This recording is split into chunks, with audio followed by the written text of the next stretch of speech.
आप लोग इतनी बड़ी तादाद में अपने जरूरी काम छोड़ करके यहाँ आए, आज के इस आयोजन को सफल बनाया। मैं इसके लिए आप सबका स्वागत करता हूँ, अभिनंदन करता हूँ, अभिवादन करता हूँ। बुजुर्गों, नौजवान दोस्तों, आज आप सभी महसूस करते होंगे प्रदेश में भारतीय जनता पार्टी की सरकार है और साल भर से ऊपर हो गया। फर्क आपने महसूस किया होगा कि आज पूरी तौर पर प्रदेश में जंगल का राज है, कानून व्यवस्था का जनाजा निकला हुआ है।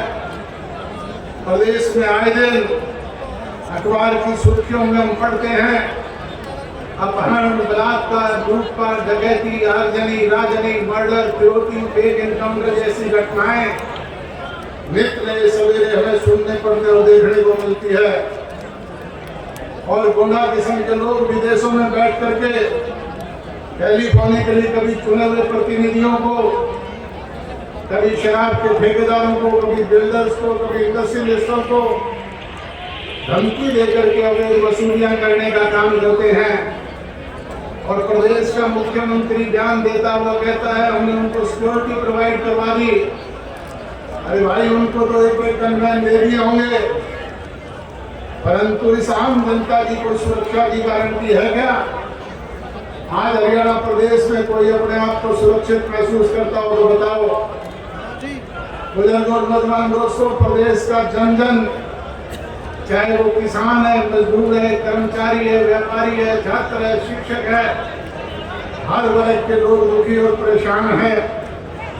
किसान ने जिसने कड़ी मेहनत करके 6 महीने में अपनी जेब से पैसा खर्च करके अपनी फसलें पकाई थी, पकी पकाई फसलों पे ज्यादा बरसात होने की वजह से फसलें खराब हो गई।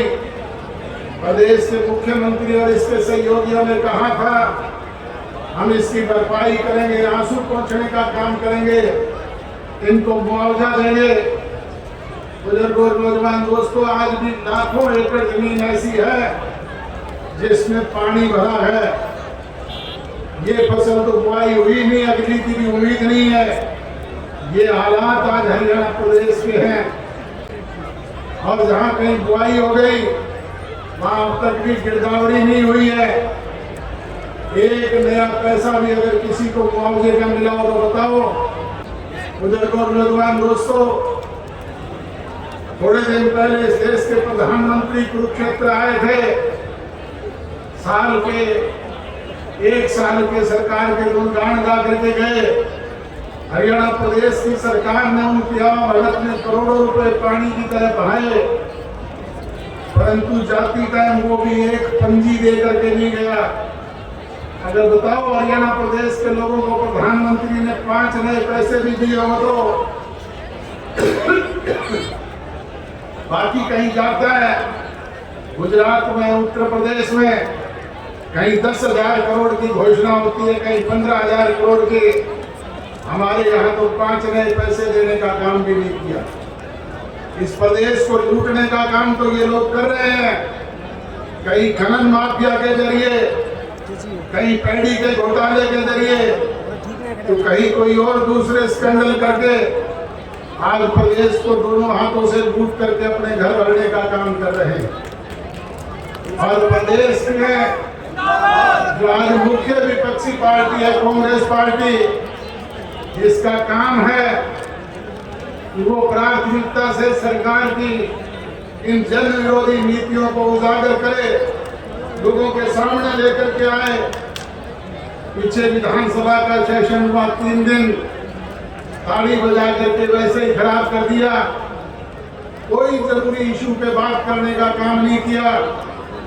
आज भी जगह जगह प्रदर्शन करते हुए घूमते हैं, वोट चोरी की बात करते हैं।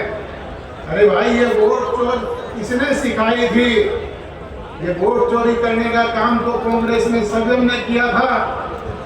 जिसने हमारे राय के विधायक के वोट चोरे, जिसने गरुंडा के विधायक के वोट चोरे, जिसने राज्यसभा के हमारे सांसद के वोट तोड़ने का काम किया, ये तो चोरी करते थे।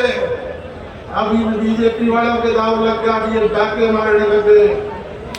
बुजुर्गों और नौजवान दोस्तों, चोर चोर मौसेरे भाई दोनों आपस में मिली भगत करके सरकार चलाने का काम कर रहे हैं। मुझे कहते हुए कतई कोई बहुत शक नहीं है, आज जो भारतीय जनता पार्टी की सरकार प्रदेश में है वो तो 100% कांग्रेस की बनाई हुई सरकार है। हरियाणा प्रदेश का जन जन चुनाव से पहले ये कहा करता था कांग्रेस 65 सीटें जीत करके प्रदेश में सरकार बनाने का काम करेगी, परंतु भूपेंद्र हुड्डा जी ने संविधान में अपने बागी उम्मीदवार जगह जगह खड़े करके कांग्रेस के उम्मीदवारों को हराने का काम किया और भारतीय जनता पार्टी की बैकडोर से मदद करके इनकी सरकार बनवाने का काम किया।